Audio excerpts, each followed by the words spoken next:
Good evening friends. Abhyudaya academy के online platform में आपका हार्दिक स्वागत एवं अभिनंदन है।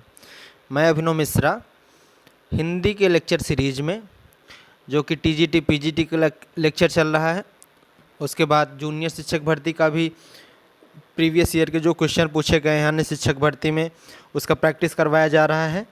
आप लोग अभ्युदय एकेडमी के ऑनलाइन प्लेटफॉर्म में जाकर देख सकते हैं और वहाँ से पढ़ सकते हैं।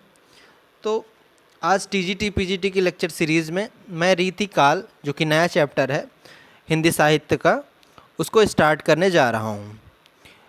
तो इसके पहले मैंने रीति काल के बारे में बताया था, कवियों के नाम याद रखने की ट्रिक भी बताया था, और जो रीति काल में 3 विभाजन हुए थे आपके कौन कौन से, रीति सिद्ध और रीतिबद्ध और रीति मुक्त, इन तीनों के बारे में बताया था। और इन तीनों के अंतर्गत जो भी कवि आते हैं उनके बारे में भी बताया था, याद भी करवाया था आपको अच्छे से।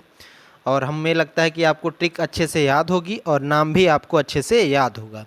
तो उसी क्रम में हम लोग आज जो है रीति काल के क्वेश्चन जो कि प्रीवियस ईयर में टीजीटी पीजीटी में पूछे गए हैं उसको सॉल्व करना स्टार्ट करते हैं। तो सबसे पहला जो क्वेश्चन है वो देखते हैं हम लोग,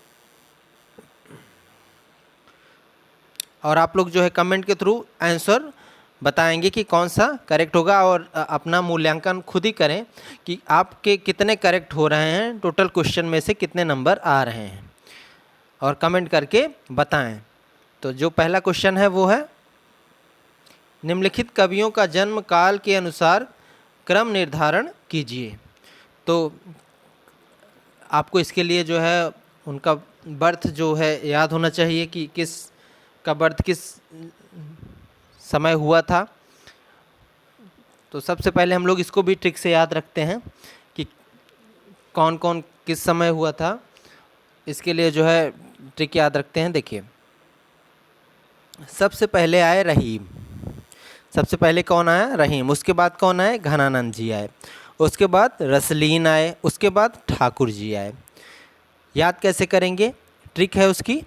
देखिए, जब आपके ऊपर कोई विपदा आएगी, जब आपके ऊपर कोई मुश्किल आएगी, तो आपके आसपास के लोग क्या कहेंगे कि रहम करें इनके ऊपर, रहम करें, क्योंकि इनके ऊपर क्या है?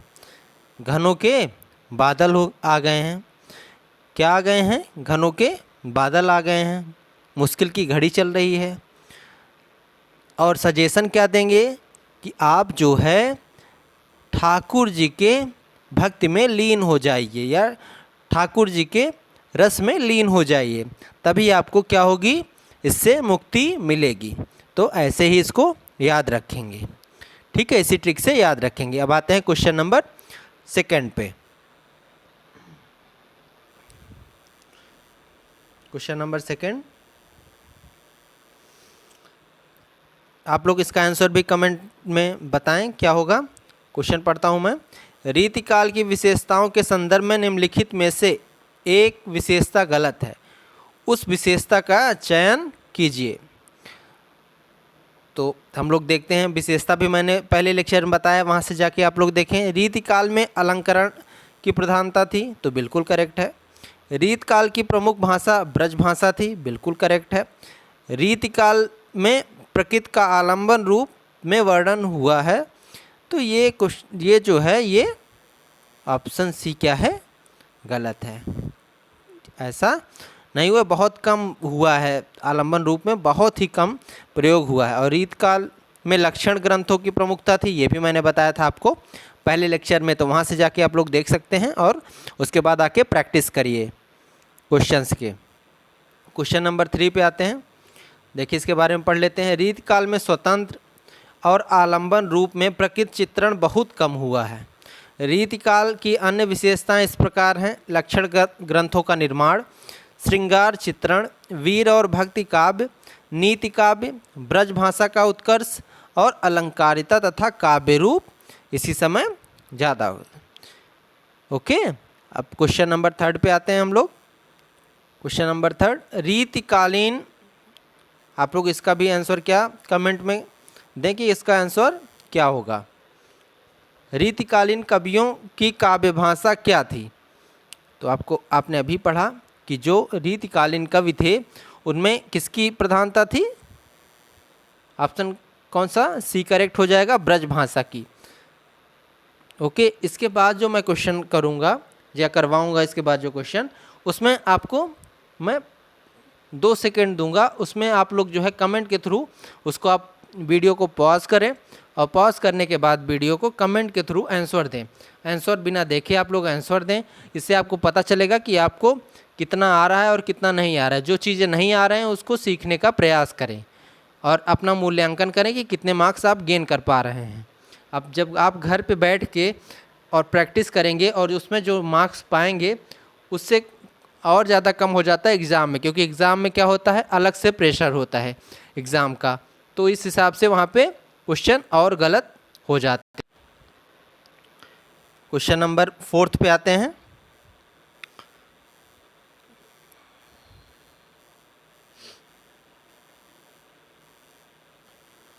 क्वेश्चन नंबर 4, इसका आप लोग कमेंट में आंसर करेंगे कि क्या करेक्ट होगा।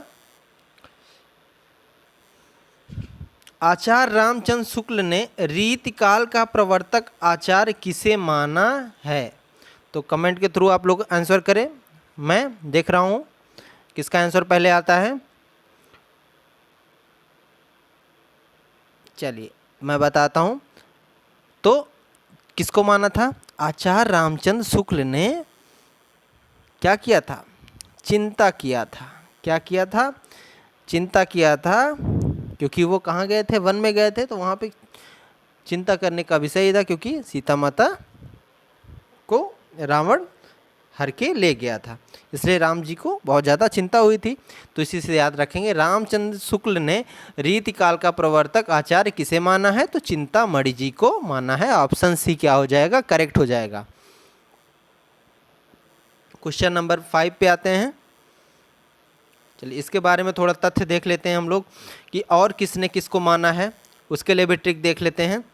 भागीरथी मिश्र ने रीतिकाल के प्रवर्तक आचार्य केशव दास को माना है। किसको माना है? केशव दास जी को माना है। इसको कैसे याद रखेंगे? चलिए,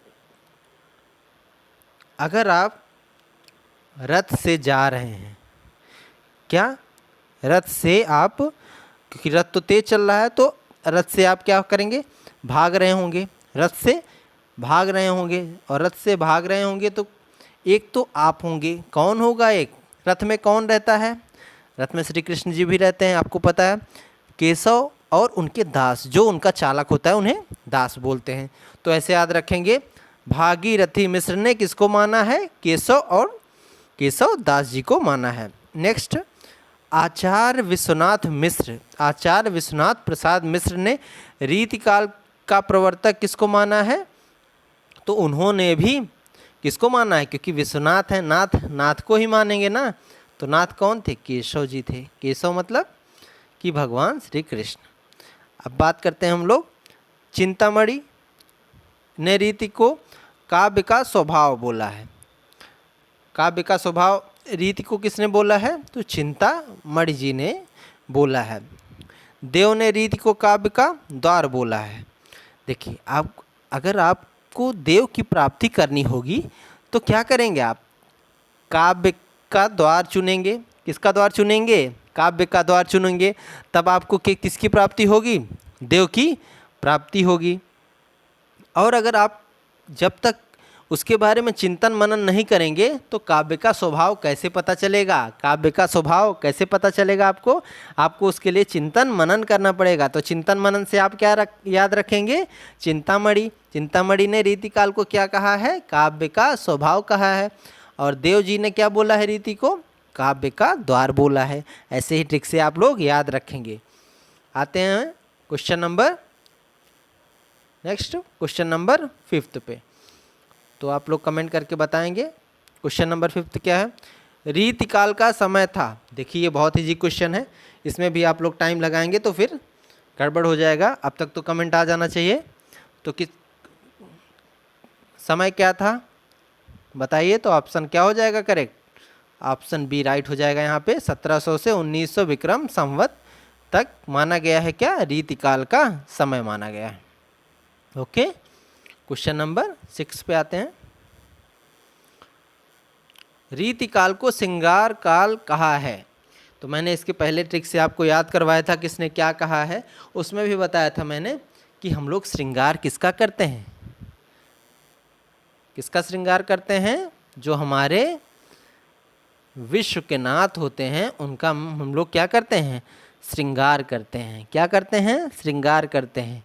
तो विश्व के नाथ जी ने रीतिकाल को क्या बोला है, श्रृंगार काल बोला है। क्या बोला है, श्रृंगार काल बोला है।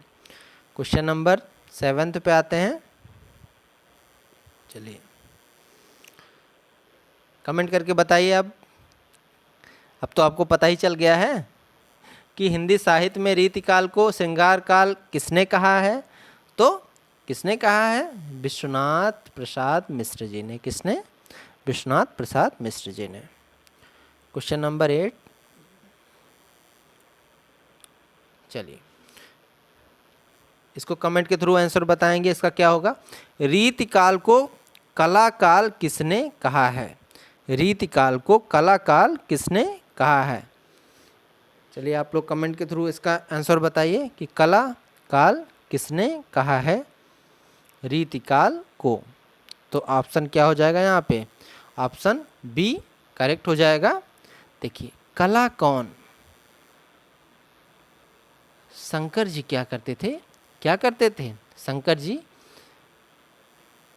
कला दिखाते थे। कैसी कला, क्योंकि उनको क्या आता था, नृत्य करना। जब गुस्से में होते थे तो वो क्या दिखाते थे, अपने कला दिखाते थे। कला दिखाते थे, उनकी कला में क्या था, बहुत सारा रस था। और क्या करते थे, और क्या ऐसे याद रखेंगे, सालों साल तक करते रहते थे नृत्य वो गुस्से में। तो रमाशंकर शुक्ल जी का जो उपाधि था उसे क्या नाम दिया गया था, रसाल। इसको कैसे याद रखेंगे, शंकर जी क्या करते थे, सालों साल क्या करते थे, कला करते थे। इसको ऐसे ही कोरिलेट करके याद रखेंगे। क्वेश्चन नंबर 9 पे आते हैं।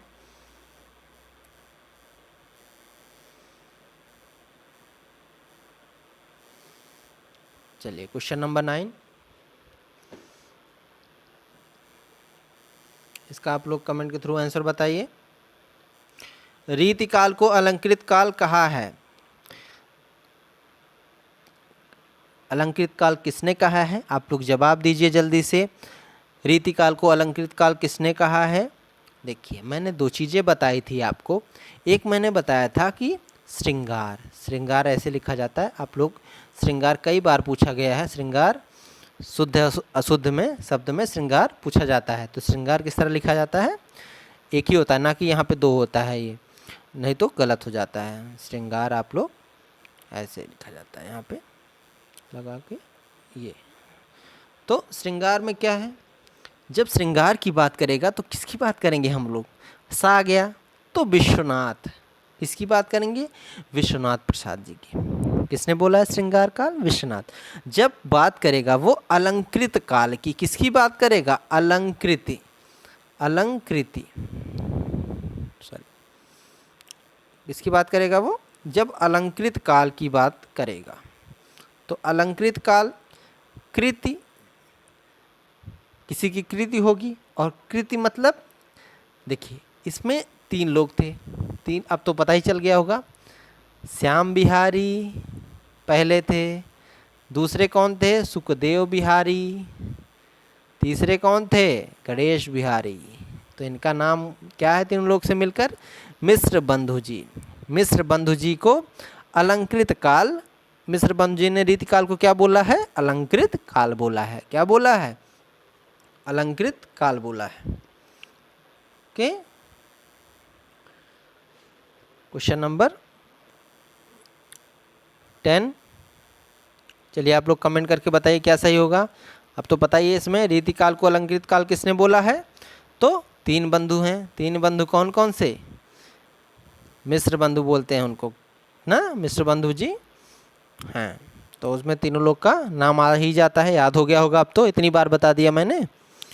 क्वेश्चन नंबर, अब यहाँ पे हम लोग का पहला वाला जो पार्ट था वो कौन सा था? रीतिकाल के बारे में हमने इसमें सारे क्वेश्चन आ गए थे जो रीतिकाल पढ़ा। अब हम लोग उसके पार्ट में अलग अलग जो क्वेश्चन पूछे गए हैं उसके बारे में देखेंगे कि रीति सिद्ध से कौन कौन से क्वेश्चन, सॉरी रीतिबद्ध से, रीति सिद्ध से और रीत मुक्त से, तीनों के बारे में देखेंगे कि तीनों में कौन कौन से क्वेश्चन पूछे गए हैं। तो इससे आपको क्या होगा कि टॉपिक जो है तैयार करने में बहुत ही आसानी होगी, क्योंकि सब कैटेगराइज रहेगा पहले से और बहुत ज़्यादा आपको ध्यान देने की ज़रूरत नहीं पड़ेगी।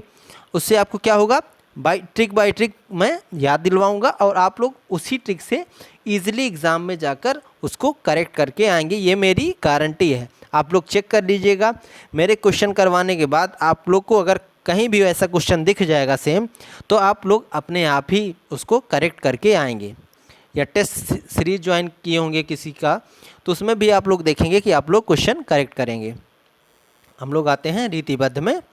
सबसे पहला क्वेश्चन क्या है, और आप लोग कमेंट करके जवाब देते रहेंगे। क्वेश्चन नंबर फर्स्ट है, किस रचना को छंदों का अजायब घर कहा जाता है? किसका घर? छंदों का अजायब घर कहा जाता है। तो कौन कहा है? आप लोग कमेंट के माध्यम से बताएंगे कौन कहा है।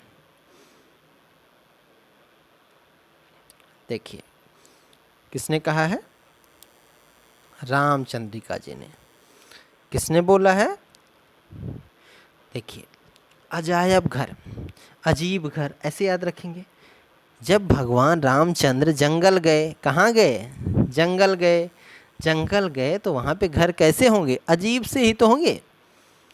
जंगल में कैसे घर बनेगा बताइए, आप ही बताइए। अजीब सा घर बनेगा।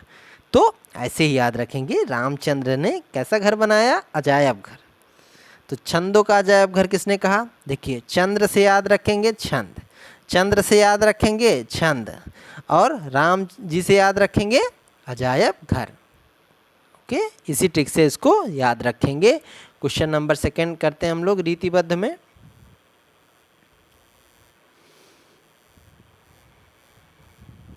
चलिए क्वेश्चन नंबर सेकंड,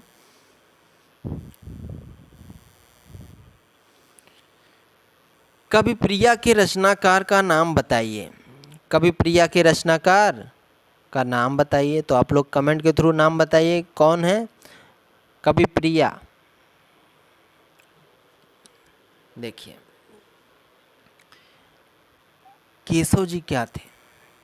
केशव मतलब केशव माधव, हमारे भगवान श्री कृष्ण जी। वो क्या थे? प्रिय हैं। किसके प्रिय हैं? कवियों के प्रिय हैं। कौन? भगवान केशव जी। ऐसे याद रखेंगे ना, कवि प्रिया किसके प्रिय हैं? केशव जी, केशव जी के प्रिय हैं। इसी ट्रिक से इसको याद रखेंगे। ऑप्शन बी क्या हो जाएगा करेक्ट? कवि प्रिया के रचनाकार कौन है? केशव जी हैं, केशव दास। हम लोग आते हैं क्वेश्चन नंबर थर्ड पे। देखिए क्वेश्चन नंबर थर्ड क्या है, रामचंद्रिका किस कवि की कृति है? तो रामचंद्रिका किसकी कृति है? तो आप लोग बताएंगे ऑप्शन कौन सा सही होगा। तो ऑप्शन यहाँ पे सी करेक्ट हो जाएगा। किसकी रचना है रामचंद्रिका? रामचंद्रिका केशव जी की रचना है। किसकी रचना है? केशव जी की रचना है। देखिए, केशव मतलब भगवान, भगवान का मतलब श्री राम। ठीक है, रामचंद्र जी जो हैं किसकी तरह हैं? केशव की तरह। किसकी तरह हैं? केशव की तरह हैं। इसको ऐसे ही याद रखेंगे। क्वेश्चन नंबर फोर्थ, विज्ञान गीता के लेखक हैं। विज्ञान गीता के लेखक हैं। तो विज्ञान गीता के लेखक कौन हैं? देखिए, आप लोग कमेंट करके बताइए कौन है? गीता का प्रवचन। गीता एक तरह से क्या है?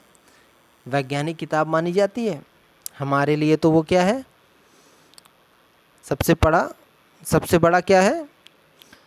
हिंदू ग्रंथ माना जाता है, जो कि धार्मिक प्रवृत्ति से सबसे उच्च माना जाता है। आपको पता ही है, पहले गीता की कसम खिलाई जाती थी कोर्ट वगैरह में, अब तो ख़त्म कर दिया गया क्योंकि लोग झूठ भी बोल देते थे कसम खा के, इसीलिए हटा दिया गया। तो विज्ञान गीता के लेखक कौन है?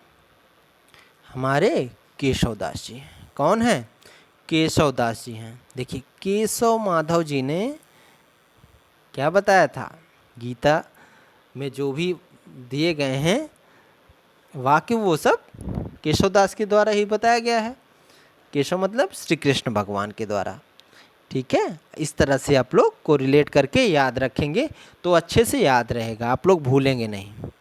क्वेश्चन नंबर 5 पे आते हैं। फिर से वही रिपीटेड, जितने भी क्वेश्चन मैं करवा रहा हूँ आपको, वो आपको 100% किसी ना किसी एग्ज़ाम में देखने को मिलेंगे। जितने भी एग्ज़ाम आप लोग कॉम्पिटिटिव एग्ज़ाम देंगे, कोई भी या वनडे एग्ज़ाम कोई भी देंगे, तो उसमें आप लोग को क्वेश्चन देखने को मिलेगा। अगर उसमें हिंदी सब्जेक्ट है और हिंदी साहित्य है तो आपको क्वेश्चन देखने को मिलेगा, ज़रूर से ज़रूर क्वेश्चन देखने को मिलेगा। तो विज्ञान गीता की रचना किसने की बताइए? अब तो बताने की ज़रूरत ही नहीं, ऑप्शन सी करेक्ट हो जाएगा, केशवदास जी ने की। क्वेश्चन नंबर 6, क्वेश्चन नंबर 6 क्या है? चलिए देखिए, जहांगीर जस चंद्रिका के रचनाकार हैं। तो जहांगीर जस चंद्रिका के रचनाकार कौन है? देखिए जो जहांगीर थे उनको जस चंद्रिका, चंद्रिका जैसे दिखते थे कौन? हमारे श्री कृष्ण। कौन दिखते थे? श्री कृष्ण जी या केशवदास जी दिखते थे किसकी तरह? जस जैसे चंद्रिका की तरह। ठीक है, इसी ट्रिक से इसको रिलेट करके याद रखेंगे तो आपको अच्छे से याद रहेगा, एग्जाम में प्रॉब्लम नहीं होगी। ऑप्शन बी यहाँ पे क्या हो जाएगा? राइट हो जाएगा। क्वेश्चन नंबर 7, इनमें से कौन सा ग्रंथ केशव का नहीं है? अभी तो आपको याद ही हो गया होगा, अब तो आप कमेंट करके बता सकते हैं, ईजिली बता सकते हैं, जितने भी स्टूडेंट हैं सब बता सकते हैं, अब तो बताने की ज़रूरत ही नहीं है। ऑप्शन ए रामचंद्रिका है, रामचंद्रिका है, पढ़ाई है आपने केशव जी की। कवि प्रिया भी है, विज्ञान गीता भी है, कौन सी नहीं है? भाषा भूषण। भाषा भूषण किसकी रचना नहीं है? तो केशव जी की रचना नहीं है। रचना किसकी है ये भी हम लोग देखते हैं, डिटेल में देखते हैं इसके बारे में। देखिए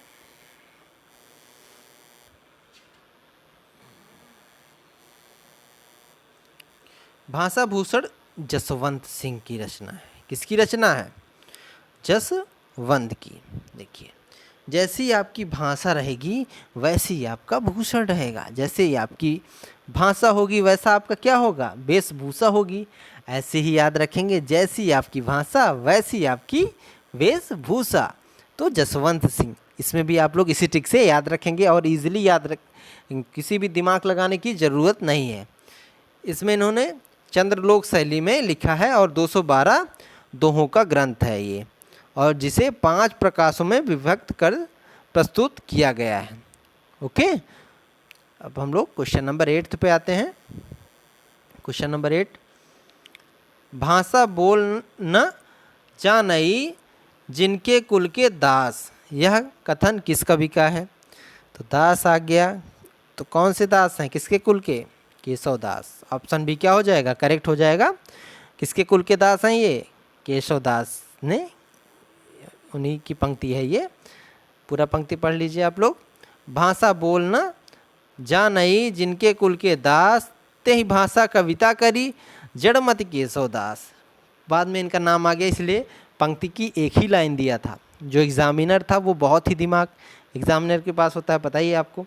उसने क्या किया? पहले पंक्ति दिया क्योंकि दूसरी पंक्ति में उनका नाम था और सब लोग लगा सकते थे ऑप्शन करेक्ट, इसीलिए नहीं दिया, एक ही दिया था, पहला वाला पंक्ति दिया था।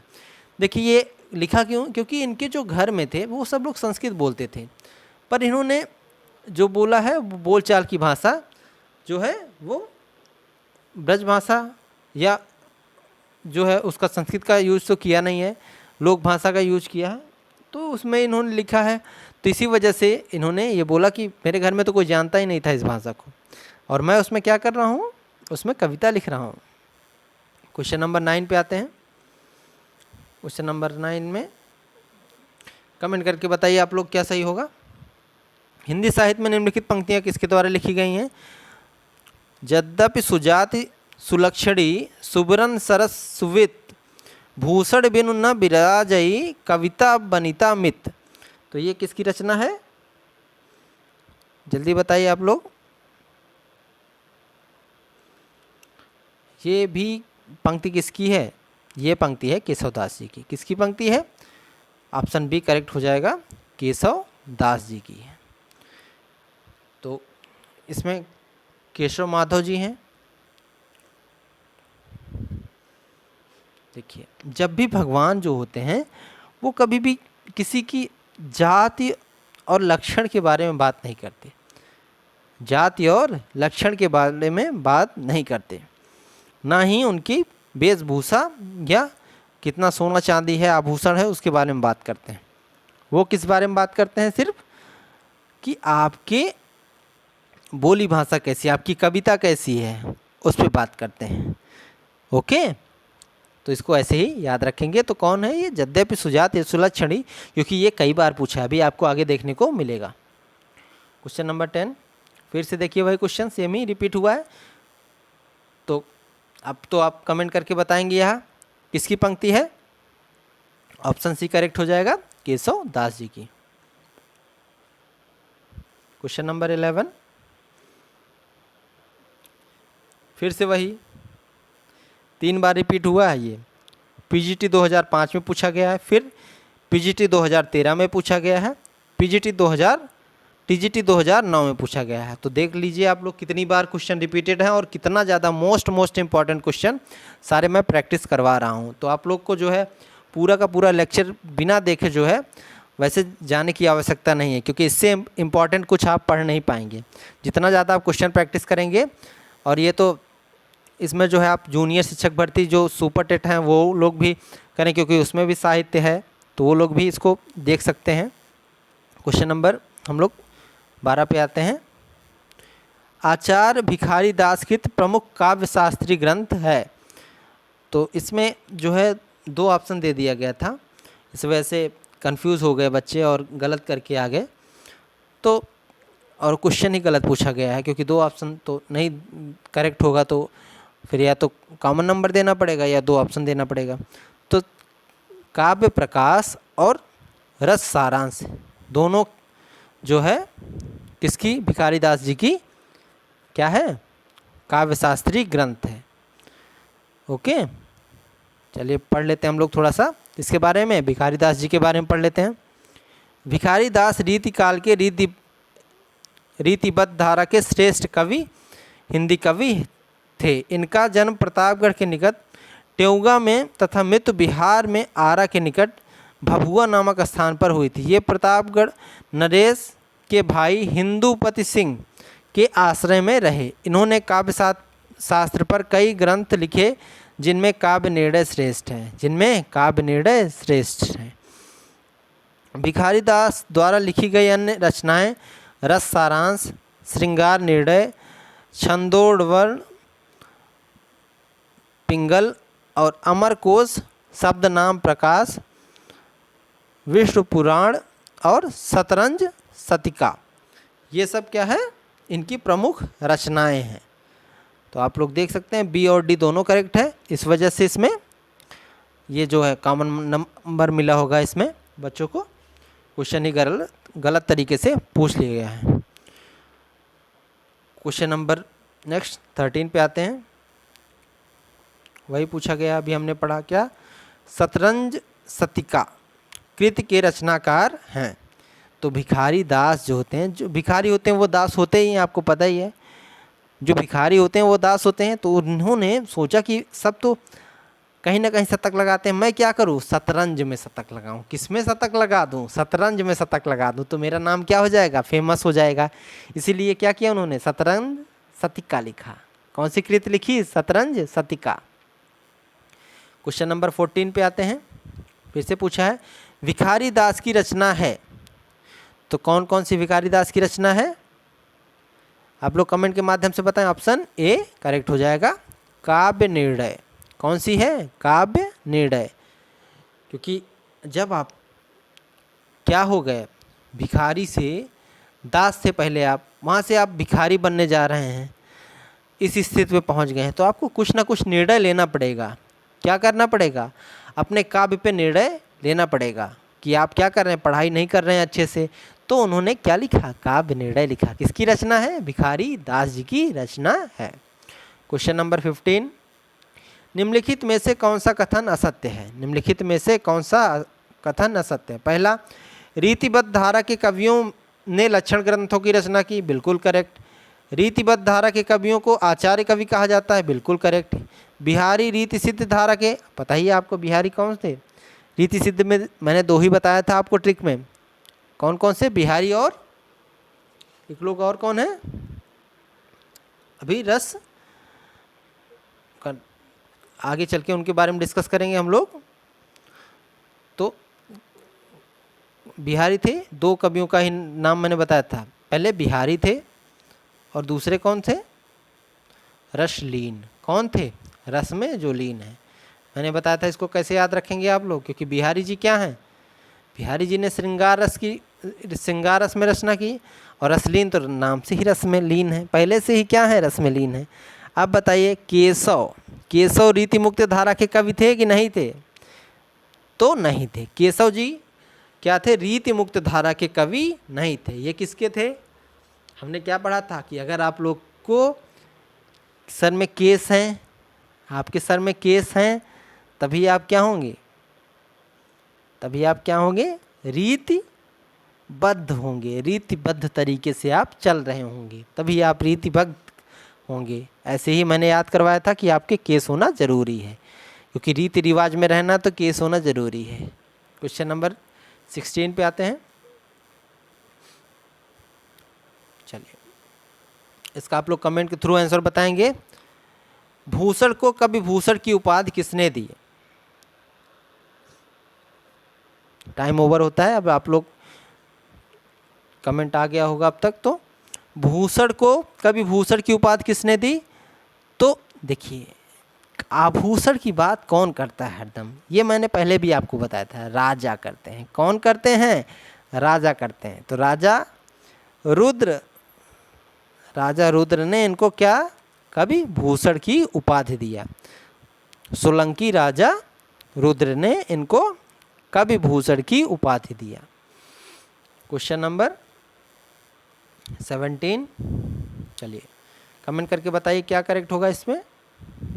शिवराज भूषण के रचयिता कवि कौन है? तो बताने की ज़रूरत है क्या? कौन है? नाम में ही है इनके, भूषण से भूषण जी। शिवराज भूषण के रचयिता कौन है? ऑप्शन डी करेक्ट हो जाएगा, भूषण जी। क्वेश्चन नंबर 18, रीतिकाल के उस कवि का नाम बताइए जिसने वीर रस लिखी है। जिसमें जो है एक ही कृति इन्होंने कविता में वीर रस लिखा है, तो वो कौन है? देखिए, जब राजा महाराजा जी के यहाँ आप रहेंगे तो हरदम वीर की प्रधानता होगी। किसकी? वीर रस की प्रधानता होगी। हरदम लड़ाई झगड़ों की बात होगी तो वीर रस की उसमें प्रधानता होनी ही होनी है। तो आप लोग को कौन है रहे हैं? भूषण। आभूषण से आपको याद आ जाएगा कि नहीं राजा, राजा से वीर याद आ जाएगा। ठीक है, तो इस तरह से आप लोग याद रखेंगे। राजा का नाम याद है ना? कौन थे जिन्होंने दिया था? क्योंकि ये 2 राजा के पास रहे सबसे पहले। सोलंकी राजा रुद्र। कौन है? सोलंकी राजा रुद्र। चलिए, अब हम लोग क्वेश्चन नंबर आते हैं।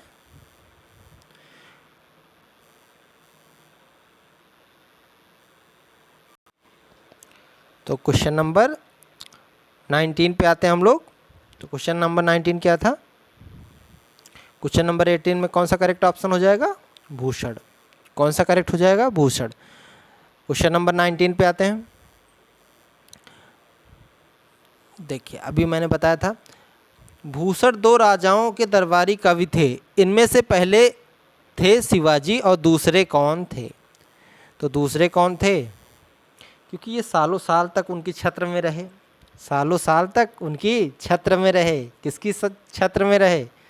नाम से ही पता चल गया होगा अब तो। कमेंट करके बताइए जल्दी से। तो ऑप्शन सी हो जाएगा, करेक्ट, छत्रसाल। कौन? छत्रसाल। क्वेश्चन नंबर 19 हो गए। यहाँ पे हम लोग 20 देखते हैं। शिव बावनी बहुत ही प्रसिद्ध रचना है। शिव बावनी, शिव बावनी के रचनाकार कौन है? देखिए, शिव जी के पास इतनी अपार धन दौलत, कुछ भी उनके पास कमी नहीं थी, लेकिन वो क्या करते थे? सब कुछ छोड़ के कहाँ पे?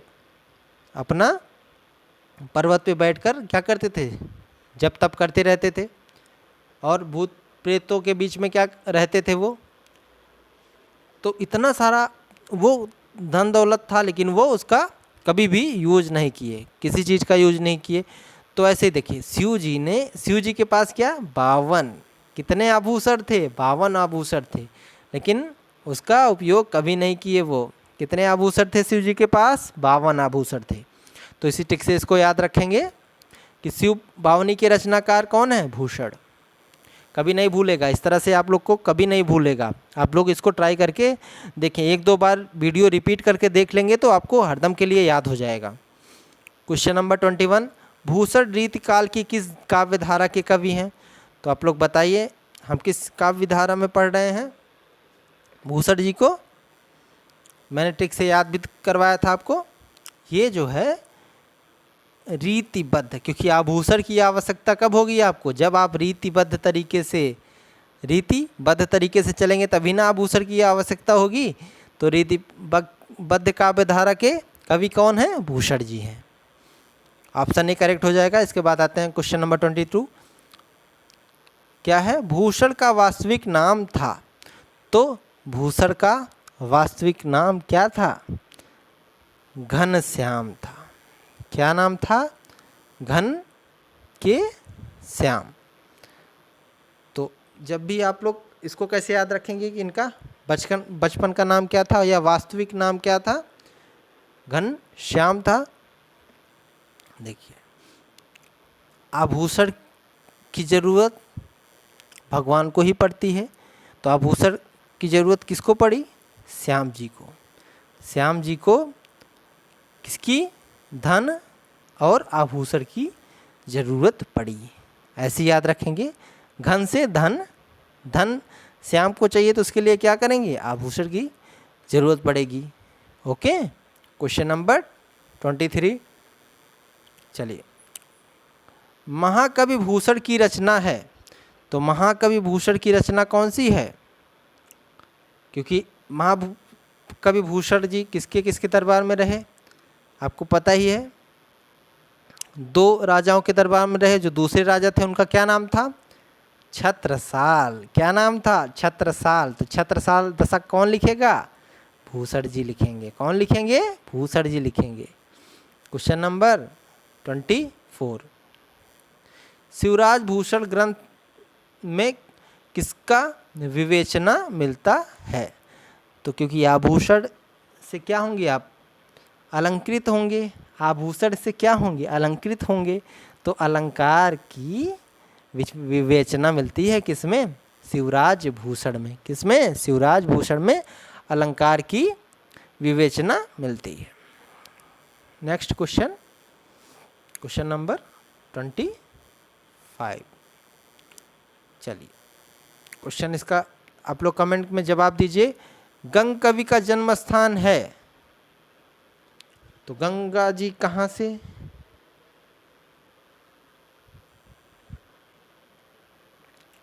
इटावा। गंग कवि का जन्म स्थान कहाँ है? तो इटावा में है। तो अगर आप गंगा जी में क्या उसके पास से जा रहे हैं, गंगा जी के पास, तो क्या करेंगे? बोलते हैं ना, पैसा डालो, या पैसा डालते हैं, गंगा जी के पास से प्रणाम करते हैं।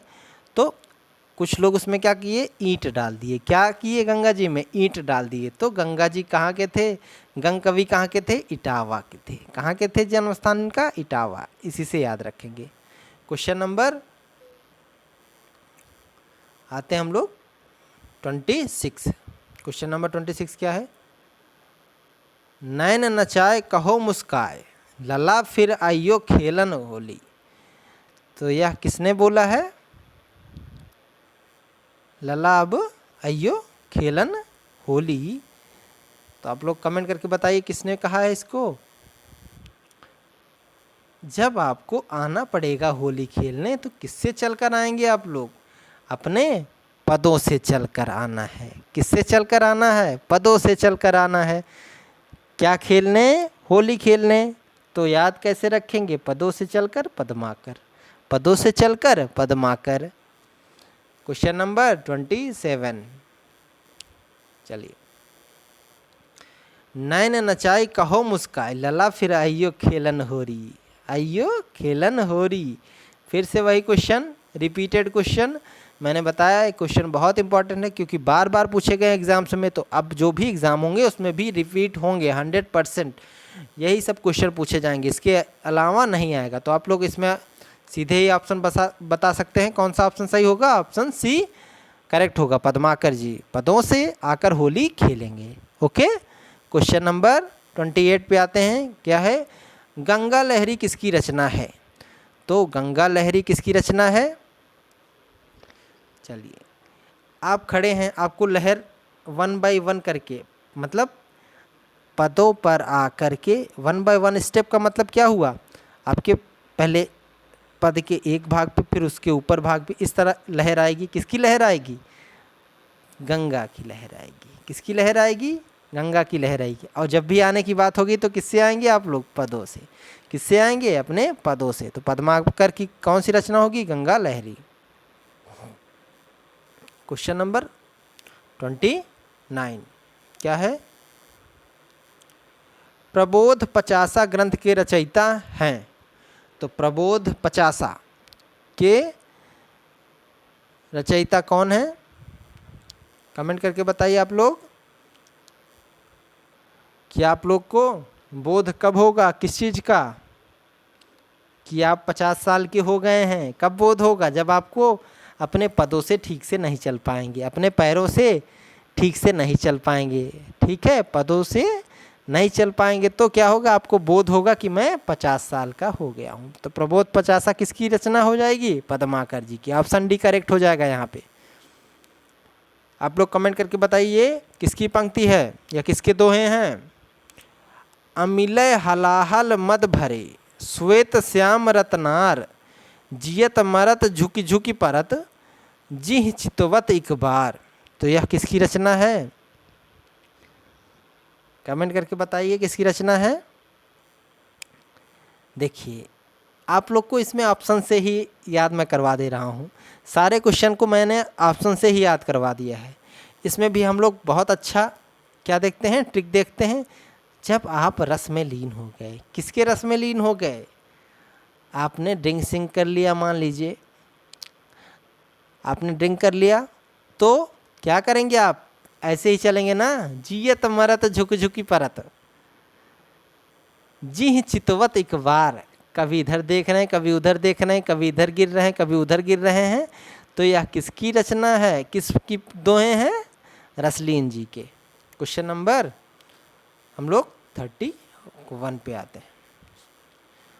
सारे क्वेश्चन हम लोग का वहाँ पे रीतिबद्ध का समाप्त होता है। हम लोग आते हैं रीति मुक्त पे। किस पे आते हैं? रीति मुक्त पे। चलिए, क्वेश्चन फर्स्ट क्या है रीति मुक्त का?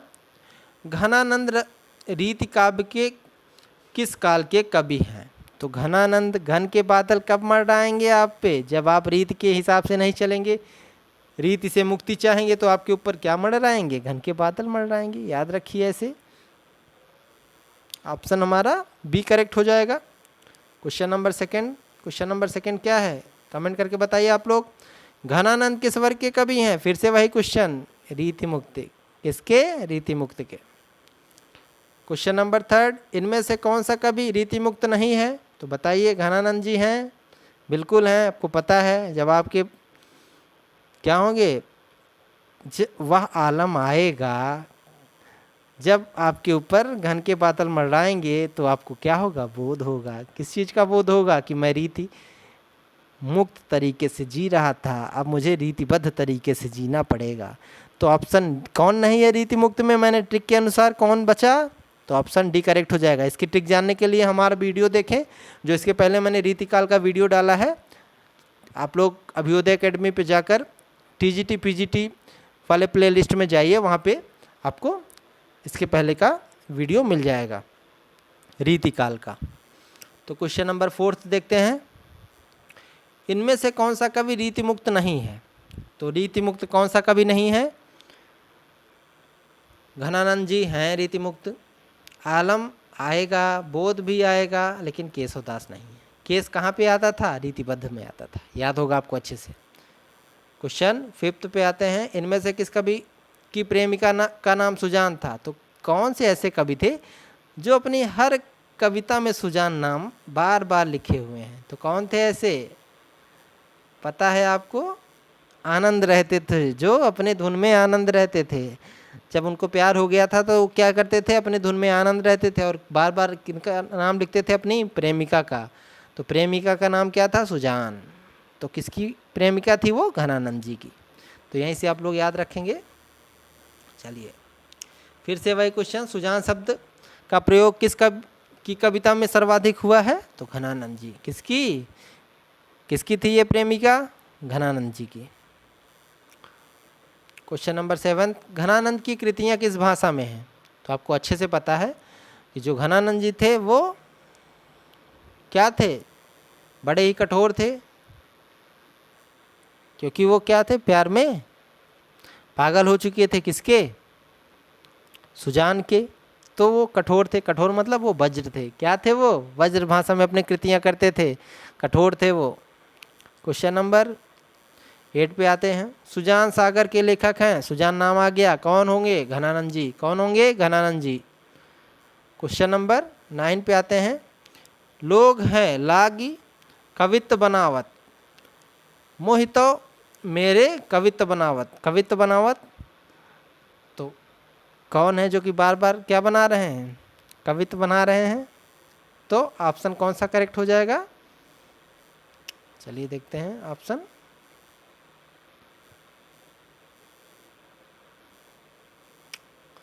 सी करेक्ट हो जाएगा। जब आप कविता बनाएंगे तो क्या होगा? आप इतने ज़्यादा किस में लीन है? प्रेम में लीन है, तो आपको क्या मिलेगा? आनंद मिलेगा। किसमें? कविता बनाने में क्या मिलेगा आपको? आनंद मिलेगा। तो कौन है कवित्व बनावत?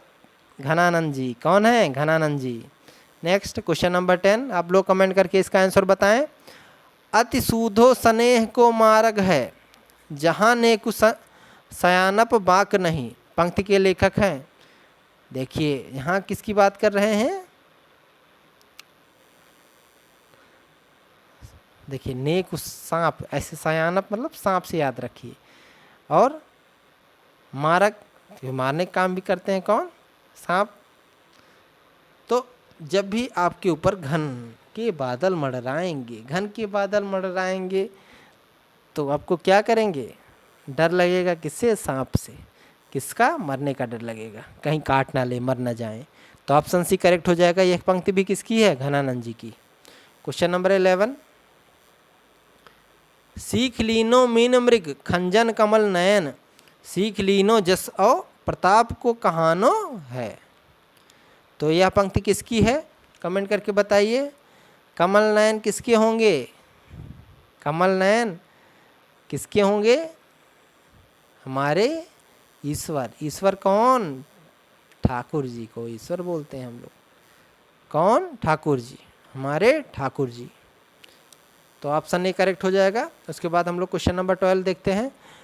कविता रत्नाकर के रचनाकार कौन है? देखिए रत्नाकर डाकू के बारे में हमने पढ़ा था। रत्नाकर डाकू के बारे में पढ़ा था, ठीक है। तो वो एक तरह से क्या थे? वो सेनापति थे। क्या थे? सेनापति थे। इसी ट्रिक से इसको याद रखेंगे। तो ऑप्शन बी क्या हो जाएगा? राइट आंसर हमारा 12 का बी, सेनापति। रत्नाकर के रचनाकार कौन हो जाएंगे? सेनापति। क्वेश्चन नंबर 13 पे आते हैं। सुजान चरित के रचयिता कौन है? तो सुजान चरित के रचयिता, यहाँ पे आप लोग सुजान से सीधे मत चले जाइएगा घनानंद जी पे, सुजान से याद रखिएगा सूदन। सुजान से क्या याद रखेंगे आप लोग? सूदन, ठीक है। देखिए जब आपकी जान जो है निकल जाएगी तो क्या हो जाएंगे आप?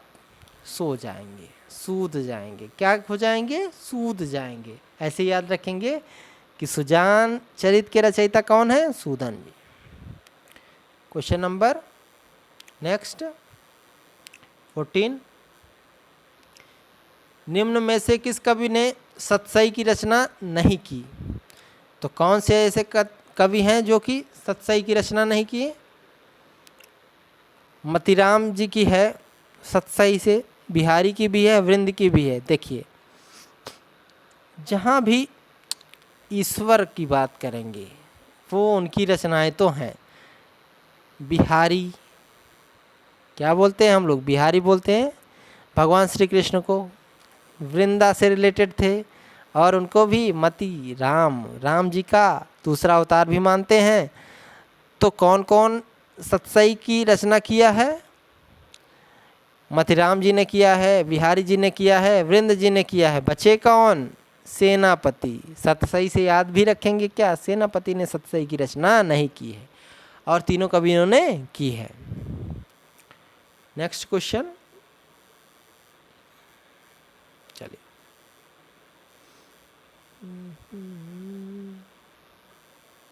क्वेश्चन नंबर 15, काव्य रसायन किसकी रचना है? काव्य रसायन किसकी रचना है? आप लोग कमेंट करके बताइए। देखिए, काव्य में वो रसायन डाल देना वो कौन कर सकता है? देवों के देव महादेव। कौन? देव। काव्य में रसायन किसकी रचना है? काव्य रसायन देव जी की। ओके, इनका कहाँ बर्थ प्लेस था? इटावा। नेक्स्ट क्वेश्चन हम लोग देखते हैं नेक्स्ट कहाँ पहुँचे। 18 पे चलिए। तो देव कवि कहाँ के थे? इटावा के थे। कहाँ के थे? ऑप्शन डी करेक्ट हो जाएगा। देव कवि किस जिले के थे? तो इटावा के थे।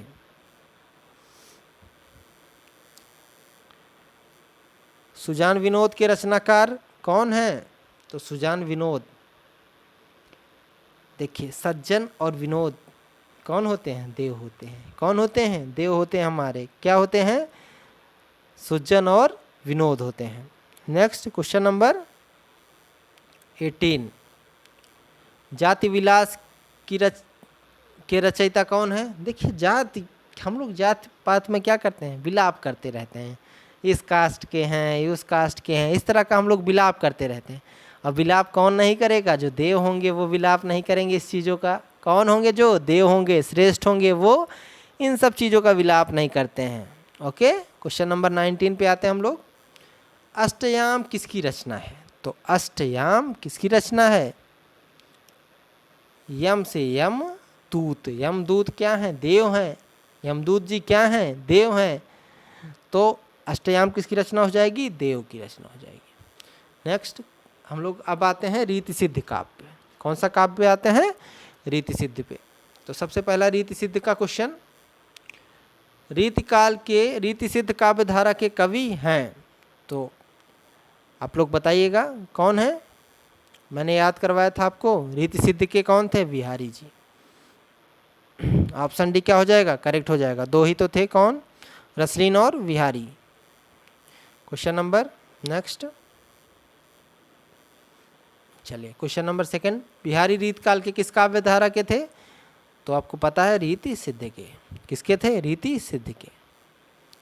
ट्रिक आप लोग जाके वहाँ देख सकते हैं, इसके पहले मैंने पढ़ाया हुआ है, तो इसको याद करने की ज़रूरत नहीं पड़ेगी आपको, ट्रिक से याद हो जाएगा। बिहारी किस कवि, ये कितनी बार क्वेश्चन पूछा गया है, कितनी बार पूछा गया है ये क्वेश्चन। बिहारी किस धारा के कवि हैं? तो बताइए आप जल्दी से। ऑप्शन ए करेक्ट हो जाएगा, रीति सिद्ध के। क्वेश्चन नंबर नेक्स्ट, दृग ऊर्झत टूटत कुटुम जुरत चतुर चित प्रीत, यह कथन किसका है? तो यह कथन किसका है? बिहारी। देखिए, अगर आप कहीं से हार रहे हैं, आप कहाँ से हारेंगे? आप पूरी तरह से टूट जाएंगे। तो आप लोग क्या करेंगे? कहीं उलझ जाएंगे, तब आप कहीं टूट जाएंगे। तो आपको चतुराई से काम लेना पड़ेगा। क्या, किससे काम लेना पड़ेगा? चतुराई से काम लेना पड़ेगा। क्यों? क्योंकि आपको हारना तो है नहीं, तो आप क्या करेंगे? चतुराई से काम लेंगे। तो किसकी रचना है ये, सॉरी किसकी पंक्त है, ये है बिहारी जी की। क्वेश्चन नंबर 5, बिहारी सतसही में कितने दोहे हैं? तो बिहारी सतसही में कमेंट करके बताइएगा, बहुत ही इंपॉर्टेंट क्वेश्चन है। बिहारी सतसही में कितने दोहे हैं?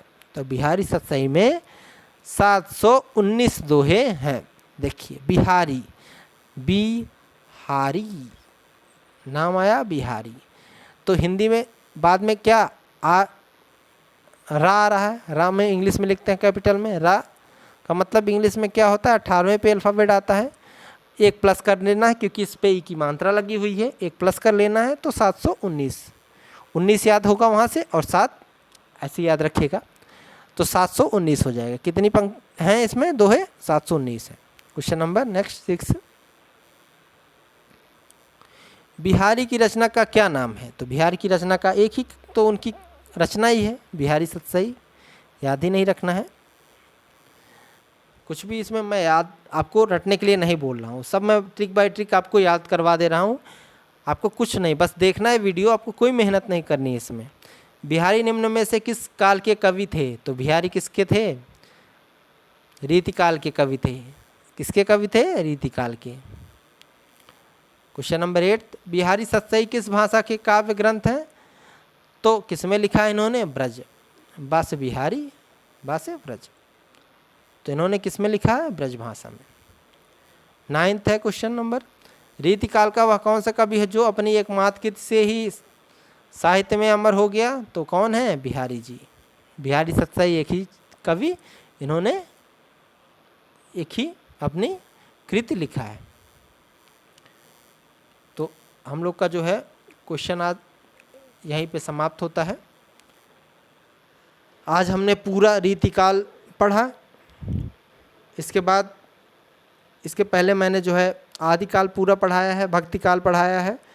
अब मैं कोशिश करूँगा कि आपको पूरे जो क्वेश्चन हैं जो अलग अलग पार्ट्स में हैं उसको मैं एक ही साथ ट्रिक बाय ट्रिक, आदिकालिका भी और भक्तिकालिका भी, उसको मैं पढ़ा दूँ। और रीतिकाल आज समाप्ति हो गया, और नेक्स्ट लेक्चर हमारा जो होगा उसके वो होगा आधुनिक काल पे। उसमें अलग अलग क्या हैं आपके सब डिविजन्स हैं, तो उनके बारे में पढ़ेंगे और बहुत ही अच्छे से ट्रिक बाय ट्रिक पढ़ेंगे। तो आप लोग को बहुत परेशान नहीं होना, बस मेरे साथ पढ़ते रहना है और अच्छे से पढ़ाई साथ साथ करते रहना है। बाहर नहीं निकलना है क्योंकि कोरोना का जान ही रहे हैं कितना ज़्यादा खतरा बढ़ गया है इस समय, और वायु में वो फैल चुका है। सबसे बड़ा प्रॉब्लम ये है कि हम लोग को किसी न किसी कार्यवश बाहर निकलना पड़ता है, तो जितना कम से कम हो सके आप लोग बाहर जाएं, घर पर रहें, सेफ रहें और अपने घर वालों को भी सुरक्षित रखें। क्योंकि अगर आप किसी घर में किसी एक सदस्य को हो जाता है तो घर में सारे सदस्य को होने के चांसेस रहते हैं। और जितना जल्दी होगा, अब देखिए वैक्सीनेशन तो स्टार्ट ही हो गया है, वैक्सीन वगैरह लगवा लीजिए और अच्छे से ध्यान रखिए अपना, साथ ही साथ पढ़ाई करते रहें। और हमारा जो वीडियो है उसको पूरा देखें। आपको कहीं भी कोई कमी दिखती है तो आप लोग कमेंट करें उसको, और मैं पूरी उसमें जो है नेक्स्ट लेक्चर में आपको पूरा सुधार करूँगा जो भी गलतियाँ हो रही हैं या हुई हैं मुझसे। तो आप लोग पूरा वीडियो देखें और जो भी सजेशन हो वो दें, कोई कमी रह गई हो तो बताएं, और अच्छे से जो है ट्रिक बाय ट्रिक आप लोग इसको याद रखें। और जब भी एग्ज़ाम की डेट आती है मैं आप लोग को अपडेट देता रहूँगा। और इसके बाद मैं बताया मैंने कि नेक्स्ट हम लोग स्टार्ट करेंगे आधुनिक काल, और आधुनिक काल में जितने भी सब डिविजन्स हैं वो सब पढ़ेंगे अच्छे से, और उसमें भी आपको कुछ भी पढ़ने की ज़रूरत नहीं है, मैं सारा चीज़ आपको याद करवाऊँगा। और अगर आपको वीडियो अच्छा लगा हो, वीडियो पसंद आया हो तो लाइक करें और हमारे अभ्युदय एकेडमी को सब्सक्राइब करें और इसको शेयर भी करें, जितना ज़्यादा हो सके शेयर करें। जो भी फ्रेंड्स हैं वो उन तक पहुँचे वीडियो, ताकि वो लोग भी देखें और उससे जितना हो सके सीखें और देखें, अपना मूल्यांकन करें कि उनके कितने मार्क्स आ रहे हैं। और कमेंट में अपने मार्क्स ज़रूर बताएं कि आप लोग कितना गेन कर पा रहे हैं, और ये वीडियो आपके लिए कितना ज़्यादा मतलब लाभकारी है ये भी बताएं। और ताकि यही सब चीज़ें हम लोग को मोटिवेट करती हैं वीडियो बनाने के लिए, और आप लोग को अच्छी चीज़ें लाने के लिए, अच्छी चीज़ देने के लिए। तो thank you class. Next lecture में हम लोग मिलेंगे आधुनिक काल के साथ। जय हिंद।